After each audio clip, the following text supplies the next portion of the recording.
Hello students, how are all of you? I hope all of you are fine. Student, welcome again in your Zero to Hero batch. And मैं आप सभी के साथ हूँ हमारी हिंदी भाषा के साथ। बच्चों, जैसे कि आप सभी जानते हैं कि हम प्रीवियस लेक्चर्स में भी हमारे सैनिक स्कूल एंट्रेंस एग्जाम्स और जवाहर नवोदय विद्यालय एंट्रेंस एग्जाम्स में के सैम्पल पेपर्स को डिस्कस कर रहे थे कि किस तरह के क्वेश्चंस जो हैं हमें यहाँ पर फेस करने को मिले और कौन से ट्रिक्स यूज करके हम इन सारे क्वेश्चंस को आराम से सॉल्व कर सकते हैं। तो आज हमारा कंसेप्ट है जवाहर नवोदय विद्यालय कक्षा 9 हिंदी भाषा प्रश्न पत्र 2021। आज हम 2021 वाले प्रश्न पत्र को डिस्कस करेंगे कि कौन से क्वेश्चंस वहां पर थे और क्या उनके एग्जैक्ट आंसर्स हमें मिलने थे या लगाने थे। चलिए हमारे वीडियो सेशन को शुरू करते हैं हम बड़े ही सुंदर सुविचार के साथ। देखिए क्या है सुविचार आज का। अगर आप उस इंसान की तलाश कर रहे हैं जो आपकी जिंदगी बदलेगा तो आईने में देख लें। यहाँ पर एक बड़ा ही सुंदर सुविचार दिया गया है कि अगर आपको लगता है कि कोई व्यक्ति आपके जीवन में आएगा और वो आपके जीवन में आकर कोई बदलाव करेगा तो आप अपने आप को आईने में देख लीजिए, क्योंकि आप वही व्यक्ति हैं जो आपके जीवन को बदलने वाले हैं। तो बड़े ही सुंदर सुविचार के साथ चलिए आज हम अपना वीडियो सेशन शुरू करते हैं और हमारे जवाहर नवोदय विद्यालय एंट्रेंस एग्जाम्स 2021 के प्रश्न पत्र का पहला प्रश्न जो है वो हमारे वाक्य भेद से संबंधित है। देखिए क्या है। जिस वाक्य में साधारण अथवा मिश्र वाक्यों का मेल रहता है उस वाक्य को क्या कहते हैं। जहां पर साधारण और मिश्र वाक्यों का मेल रहता है उस वाक्य को क्या कहते हैं, ये यहाँ पर पूछा गया है। तो यहाँ पर स्टूडेंट्स वाक्य भेद नामक टॉपिक से दिया गया, वाक्य विचार नामक टॉपिक से यहाँ पर क्वेश्चंस लिया गया है। वाक्य जो है 2 पार्ट्स में डिवाइड किया गया है, रचना के आधार पर वाक्य भेद और अर्थ के आधार पर वाक्य भेद। यहाँ पर हम रचना के आधार पर वाक्य भेद पढ़ रहे हैं जो 3 तरह के होते हैं। ठीक है, संयुक्त वाक्य, साधारण वाक्य और मिश्र वाक्य। ठीक है, साधारण वाक्य राधा गाती है, ये साधारण वाक्य हो गया। मिश्र वाक्य जहां पर साधारण भी होगा और उसी के साथ साथ एक दूसरा वाक्य भी जुड़ा होगा, जैसे आज बारिश आएगी और अधिक पानी बरसेगा।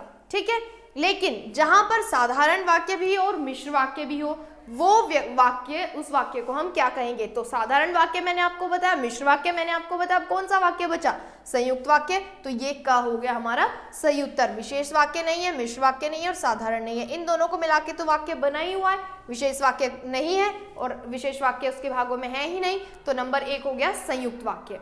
ठीक है, अब बारी आती है प्रश्न नंबर 2 की। किस विकल्प में दोनों शब्द सूर्य के पर्यायवाची है। पर्यायवाची शब्द जो शब्द समान अर्थ देते हैं उन्हीं शब्दों को हम पर्यायवाची शब्द कहते हैं। तो यहाँ पर हमें सूर्य शब्द का पर्यायवाची देना है जो सूर्य जैसे समान अर्थ रखते हैं। जैसे पहला ऑप्शन है हमारा दिनकर, दिवाकर, दिवाचर। ठीक है, दिनकर जो दिन में रहता है और दिवाचर यहाँ पर कोई भी अर्थ रखने वाला शब्द नहीं है, तो ये ऑप्शन तो नहीं हो सकता। दिनकर जो दिन में रहता है और दिवाकर ये भी दिन में रहता है, कौन रहता है, सूर्य। यस, ये सही उत्तर है। दिनकर और अंशुमाली, दिनकर तो सूर्य के लिए लेकिन अंशुमाली सूर्य के लिए नहीं है। भानु और दिनचर, भानु सूर्य के लिए पर्यायवाची शब्द है लेकिन दिनचर यहाँ पर सूर्य के लिए सही शब्द नहीं है, इसलिए ये ऑप्शन भी नहीं होगा। हमारा सही उत्तर कौन सा हो गया, ख, दिनचर और दिवाकर। ठीक है, अब बढ़ते हैं हमारे प्रश्न नंबर 3 की तरफ। प्रश्न नंबर 3 देखिए क्या है। शुद्ध शब्द छांटिए। हमें शुद्ध रूप यहाँ से छांटना है। शुद्ध रूप जब भी छांटने वाला या वर्तनी शुद्धि से संबंधित प्रश्न जब भी आता है हमें उच्चारण पर ध्यान रखना चाहिए। सबसे अच्छी और बेस्ट ट्रिक यही है वर्तनी शुद्धि वाले प्रश्नों को हल करने की कि हम उस शब्द का बार बार उच्चारण करके देखें, उसी से हमें पता चलेगा कि इस शब्द में कौन सी मात्राएं और किस तरह का वर्तनी प्रयोग होगा। तो यहाँ पर एक शब्द ऑप्शन नंबर क देखने से ही हमें समझ आ रहा है कि यहाँ पर एक शब्द दिया गया आशीर्वाद। ठीक है, आशीर्वाद शब्द का जितनी बार हम उच्चारण करेंगे उतनी बार ही हमें एग्जैक्ट वर्ड यहाँ पर मिल जाएगा। तो आशीर्वाद, आशीर्वाद देखिए, आशीर्वाद श मतलब उष्म व्यंजन का प्रयोग हुआ है लेकिन यहाँ पर आशीर्वाद ये वाला नहीं है। आशीर्वाद ये तो नहीं है, स ये वाला स तो प्रयोग में ही नहीं हुआ, इनमें से कोई नहीं, ये भी नहीं है, तो हमारा ग ऑप्शन जो है वो बिल्कुल सही हो गया, आशीर्वाद।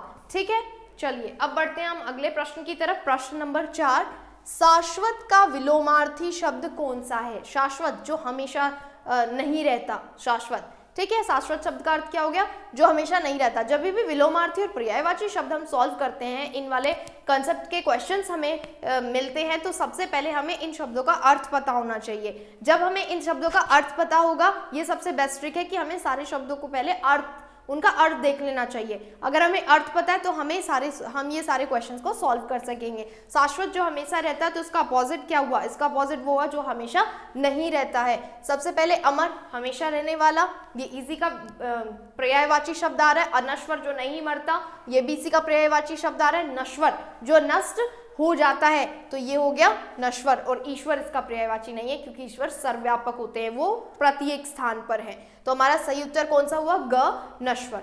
अब बढ़ते हैं हम अगले प्रश्न की तरफ। प्रश्न नंबर 5 जो हमारा संज्ञा से संबंधित प्रश्न है। यहाँ क्या है, गंगा शब्द दी संज्ञा है। गंगा शब्द कौन सी संज्ञा है, गंगा एक निश्चित स्थान के बारे में, एक निश्चित वस्तु, व्यक्ति, स्थान के बारे में जहां भी बोध किया जाता है वो व्यक्तिवाचक संज्ञा में आते हैं।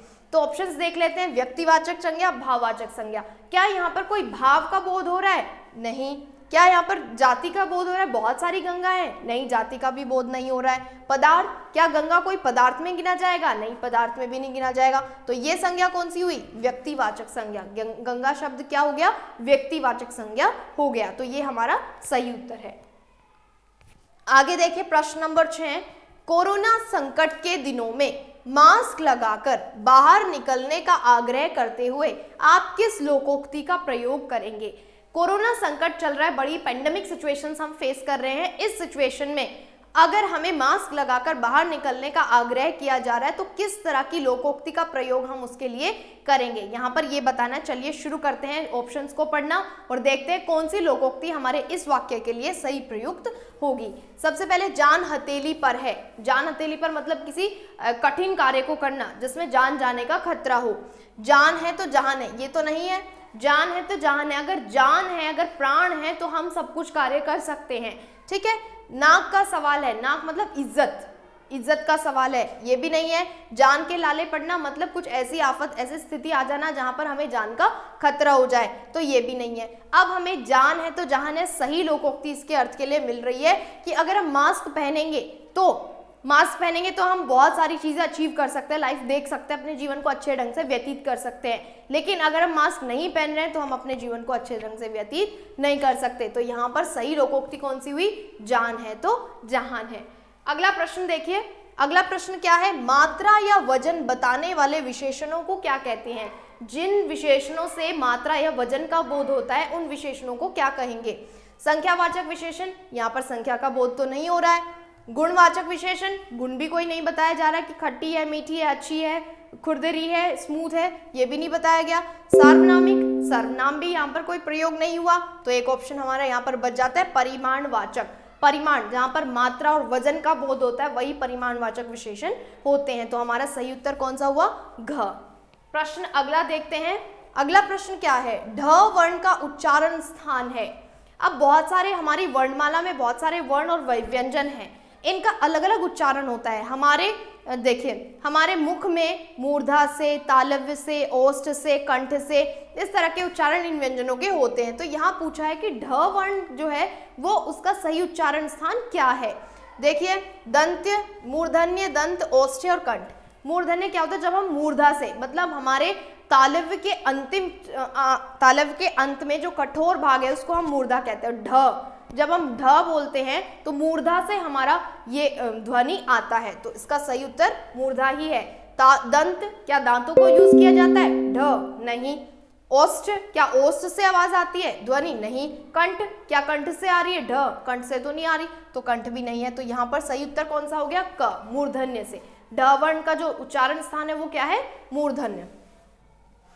आगे बढ़ते प्रश्न नंबर 9 की तरफ। घोड़ा का बहुवचन है। वचन शब्द क्या होते हैं, जो किसी व्यक्ति, वस्तु, स्थान के एक या एक से अधिक होने का बोध कराते हैं, उन शब्दों को हम वचन कहते हैं। तो यहाँ पर पूछा है कि घोड़ा शब्द का जो बहुवचन होगा वो क्या होगा, ठीक है। अगर एक घोड़ा है तो उसको हम घोड़ा कहेंगे, लेकिन बहुत सारे हैं तो उसको क्या कहेंगे, घोड़े। इनमें से हम सही उत्तर चूज करके लिख सकते हैं। घोड़ों नहीं होगा, घोड़े होगा। घोड़न कोई शब्द नहीं है, घोड़ा एक वचन शब्द में ही आ रहा है। तो हमारा घ जो है वो सही उत्तर हो जाएगा।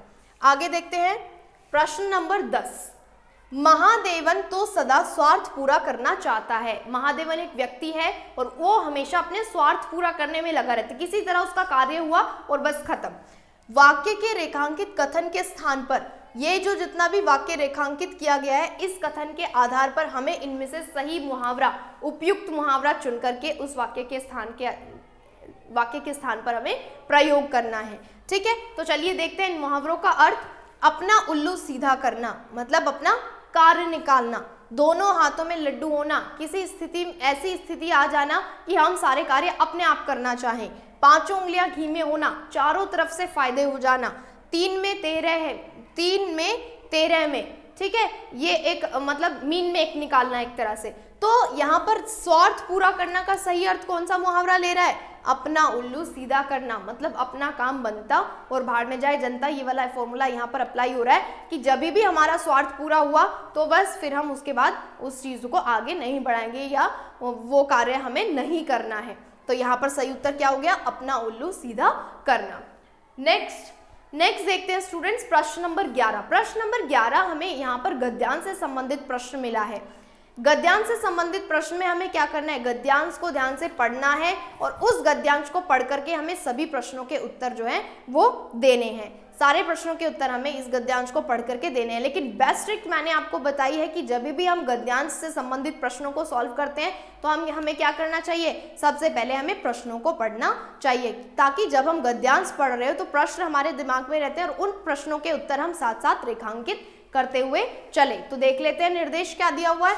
निम्नलिखित अनुच्छेद को पढ़कर प्रश्न 11 से 15 तक के सर्वाधिक उपयुक्त उत्तर चुनिए। प्रश्न 11 से 15 तक हमें गद्यांश से संबंधित प्रश्न दिए गए हैं और उन्हीं में हमें उपयुक्त प्रश्न जो हैं, उपयुक्त उत्तर जो हैं, ऑप्शंस जो हैं वो चुनने हैं। तो चलिए शुरू करते हैं प्रश्नों से, प्रश्न पढ़ने से। लेखक महामारी कोविड-19 पर नियंत्रण पा लेने के बारे में आश्वासन क्या दे रहे हैं? क्योंकि क्या आश्वासन उन्होंने दिया? इस पर नियंत्रण हम पा लेंगे, इससे हमें सांत्वना क्या लेखक दे रहे हैं, ये हमें इस प्रश्न में बताना है। प्रश्न नंबर 12, विस्तार के लिए अनुच्छेद में प्रयुक्त शब्द। विस्तार एक शब्द दिया है, उसी विस्तार के समानार्थी शब्द को हमें बताना है कि अनुच्छेद में विस्तार के लिए कौन सा शब्द दिया गया है। विस्तार का अर्थ होता है फैलना। ठीक है, चलिए प्रश्न नंबर 13 देखते हैं। किस शब्द का निर्माण किसी उपसर्ग से नहीं हुआ है? यहाँ पर 4 ऑप्शंस दिए हैं, इनमें से हमें चूज करना है कि कौन सा ऐसा शब्द है जिसमें उपसर्ग का प्रयोग नहीं हुआ है। आगे देखते हैं प्रश्न नंबर 13, महामारी उस रोग को कहा जाता है जो, महामारी को किस तरह की बीमारी को कहा जाता है? ये हमें गद्यांश से पढ़ करके पता चलेगा, लेकिन प्रश्न हमें यहाँ से समझ लेने हैं। आगे देखते हैं प्रश्न नंबर 15, भारत में यह महामारी कभी नहीं फैली। भारत में ऐसी महामारी कभी नहीं फैली, तो कौन सी महामारी इनमें से है? तो ये सब हमें कहां से पता चलेगा? गद्यांश में से। अब हमने सारे प्रश्न पढ़ लिए हैं, इन्हीं प्रश्नों को अपने माइंड में रखते हुए हम गद्यांश को रीड करने वाले हैं। चलिए शुरू करते हैं।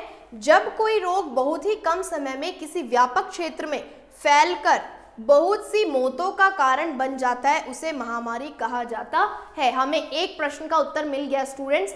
ऐसा रोग जो बहुत ही कम समय में व्यापक क्षेत्र में फैल जाता है और बहुत सारी मौतों का कारण भी बन जाता है, उस रोग को हम क्या कहते हैं? महामारी कहते हैं। अचानक ही फैल जाने के कारण इसके निदान, चिकित्सा आदि के बारे में पर्याप्त जानकारी नहीं होती। और जब कोई रोग अचानक ही फैल जाता है तो उसके निदान और उसके इलाज के बारे में हमें पर्याप्त जानकारी नहीं होती। पहले तो हम उसके रीजंस देखेंगे कि कॉजेज क्या रहे, कारण क्या रहे उसके होने के, फिर हम निदान की तरफ बढ़ेंगे। ठीक है, लेकिन जब तक हम उसके कारण देखते हैं, कॉजेज देखते हैं, तभी तक वो रोग इतना व्यापक क्षेत्र में फैल चुका होता है जिसको महामारी का नाम दे दिया जाता है। इसीलिए नियंत्रण में कठिनाई आती है, क्योंकि वो एकदम से ज्यादा फैल जाता है तो हम उसको नियंत्रण नहीं कर सकते, कॉजेज हमें उसके समझ नहीं आते। आजकल कोविड-19 नामक रोग ऐसी महामारी बन चुका है कि जो सारे विश्व में फैल गया है। फैलना, विस्तार शब्द एक आया हुआ था कि उसका समान अर्थ क्या हो गया? फैलना। आजकल की महामारी का वर्णन किया है जो जिससे आप सभी वाकिफ हैं कि हमारे पेंडेमिक सिचुएशंस चले हुए हैं और कोविड-19 से सभी जूझ रहे हैं। बहुत सारे ऐसे भी व्यक्ति हैं जिन्होंने फेस किया इस क्रिटिकल कंडीशंस को और वो अभी ठीक है। ठीक है, अपने देश में इससे पहले प्लेग, हैजा, फ्लू और चेचक जैसे रोग महामारी के रूप में फैले, किंतु उनका फैलाव इतना नहीं था और उन पर नियंत्रण पा लिया गया। देखिए यहाँ पर उन बीमारियों का नाम भी दिया गया है कि जो महामारी के फॉर्म में फैले थे, और हमारा एक प्रश्न था कि इनमें से कौन सी महामारी नहीं फैली, तो हमें याद रखना है कि प्लेग, हैजा और फ्लू, चेचक उनमें से एक है। ये रोग इतने ज़्यादा नहीं फैले और इनका निदान भी जल्द से जल्द कर दिया गया था। लेकिन कोविड-19 जो है, कोविड के लिए टीका और दवाओं के परीक्षण हो रहे हैं। कोविड-19 के लिए टीका और दवाओं के परीक्षण, वहां पर सबसे पहला प्रश्न ये था कि लेखक आश्वासन क्या दे रहे हैं कोविड-19 जैसी महामारी के लिए, क्या आश्वासन दे रहे हैं कि कोविड के लिए टीका और दवाओं के परीक्षण हो रहे हैं। ठीक है, आशा है कि शीघ्र ही ये उपलब्ध हो सकेंगे, और ऐसी आशा कर रहे हैं कि जल्दी से ही ये सभी के लिए उपलब्ध हो जाएं। तब तक हमें अपनी रक्षा के लिए स्वयं सावधानियां बरतनी होंगी, और जब तक ये सिद्ध नहीं होते या ये साकार नहीं होते या सभी को टीका और ये इलाज नहीं चलता है, तब तक हमें अपनी सावधानियां जो है खुद से बरतनी होंगी। तो ये था हमारा पैराग्राफ। चलिए अब प्रश्नों की तरफ बढ़ते हैं, जिनके आंसर्स हमें साथ साथ मिल ही गए हैं। क्या है, लेखक ने महामारी कोविड-19 पर नियंत्रण पा लेने के बारे में आश्वासन दिया है। क्योंकि उन्होंने आश्वासन किस आधार पर दिया? क्योंकि हमने अभी पढ़ा था, क्योंकि टीके और इलाज का परीक्षण किया जा रहा है। कोई अधिक दिन तक नहीं टिकता, ये नहीं है। वह टीके और दवाओं के शोध में जुड़ा हुआ है, लेखक नहीं। टीके और दवाओं का परीक्षण हो रहे हैं, यही आश्वासन वो दे रहे हैं कि टीके और दवा जो है वो आने लग रही है, जिसकी वजह से हमें, या जब तक दवाई और टीका आ नहीं जाता तब तक हमें सावधानियां बरतनी होंगी। लोग स्वयं स्वच्छता बरत रहे हैं, आश्वासन वो ये दे रहे हैं कि टीके और दवा जो है उनका परीक्षण चल रहा है। प्रश्न नंबर 12 देखते हैं।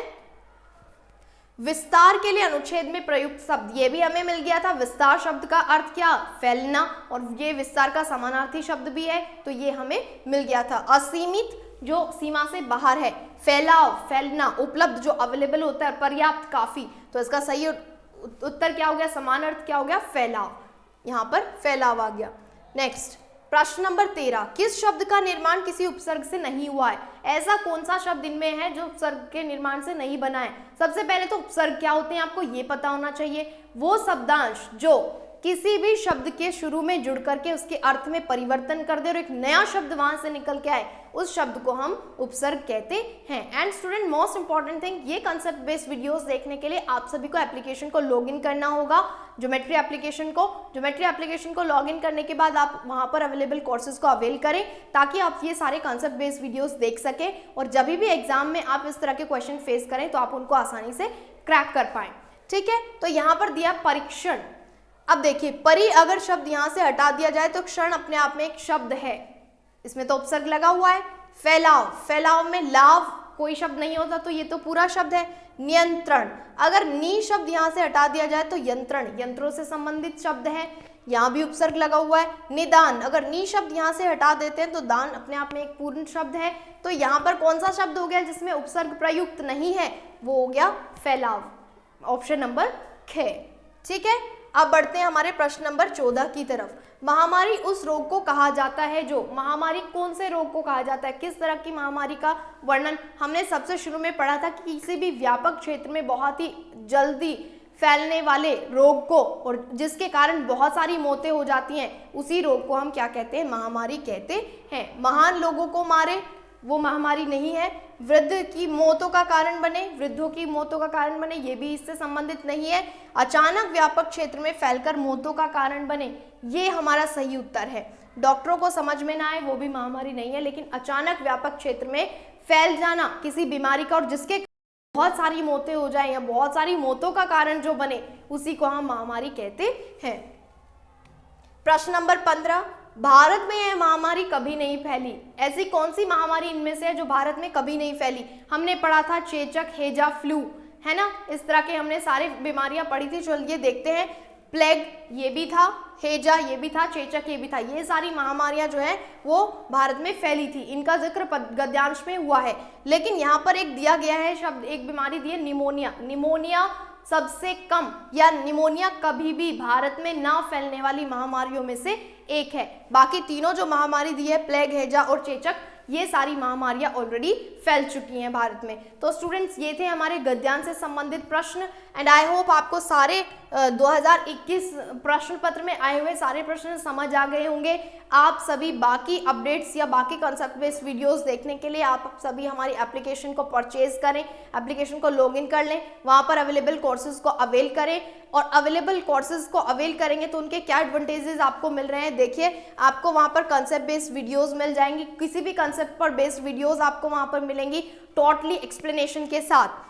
टॉपिक वाइज क्विजेज आपको वहां पर मिलेंगी, टॉपिक जो भी आप रीड करेंगे, जो भी कंसेप्ट आप वहां पर पढ़ेंगे, उसी टॉपिक से रिलेटेड क्विजेज आपको अवेलेबल वहां मिल रही हैं, ताकि आप अपने आप को एनालिसिस कर सके कि वीडियो से देखकर आपने कितना सीखा।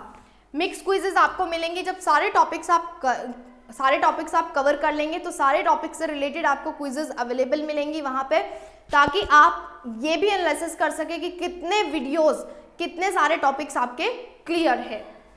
सैम्पल पेपर्स, प्रीवियस ईयर्स के सारे सैम्पल पेपर्स आपको अवेलेबल मिलेंगे, ताकि आप प्रैक्टिस कर सके और आप एग्जाम में अच्छी परफॉर्मेंस दे सके। प्रीमियम टेलीग्राम ग्रुप भी आपको यहाँ पर ज्वाइन करने के लिए मिल रहा है। ये टेलीग्राम ग्रुप का क्या एडवांटेज है, यहाँ पर आपको आपका डेली स्केड्यूल, जैसे आपका स्कूल्स में डेली स्केड्यूल डिसाइडेड होता है, टाइम टेबल डिसाइडेड होता है, वही टाइम टेबल स्केड्यूल आपको टेलीग्राम ग्रुप पर शेयर किया जाएगा, ताकि आप डे वाइज अपने इतने ही सिलेबस को कवर कर सके जितना सिलेबस आपको आज ये पर्टिकुलर डे पर कवर करना है। एंड बेस्ट अपॉर्चुनिटी है उन स्टूडेंट्स के लिए जहाँ पर नेटवर्क्स अवेलेबल नहीं है। जिन स्टूडेंट्स के एरिया में नेटवर्क्स अवेलेबल नहीं है उनके लिए पेनड्राइव कोर्स यहाँ पर अवेलेबल है। पेनड्राइव कोर्स को आप अपने पीसीज, लैपटॉप्स, एंड्रॉइड्स में यूज़ कर सकते हैं, जिसमें किसी भी नेटवर्क की नीड नहीं है। सो स्टूडेंट्स जल्दी कीजिए, आप सभी चैनल को सब्सक्राइब कर दीजिए, लाइक कर दीजिए, बेल आइकन को प्रेस कीजिए, ताकि सारे वीडियो नोटिफिकेशन, सारे वीडियो अपडेट्स आपको मिल सके और अपडेटेड वीडियोस की नोटिफिकेशंस आपको मिल सके। एंड आप सभी शेयर भी कीजिए वीडियो, ताकि जो स्टूडेंट्स प्रिपरेशन कर रहे हैं उनको यहाँ से ट्रिक्स समझ आ जाए और वो अपने पेपर में या एंट्रेंस एग्जाम्स में जो क्वेश्चन फेस कर रहे हो या क्वेश्चंस के कॉजेज जो हो रहे हो, जिससे उसको वो आसानी से सॉल्व कर सके। सो स्टूडेंट्स आई होप आपको अच्छे से समझ आ गए होंगे concepts. Thanks for watching. And अगर आपको कोई फीडबैक देना है तो ये हमारे ऑफिशियल नंबर्स हैं, इन पर आप अपने फीडबैक को शेयर कर सकते हैं या फिर कमेंट बॉक्स में अपना फीडबैक दे सकते हैं। All the best, have a great day, thank you.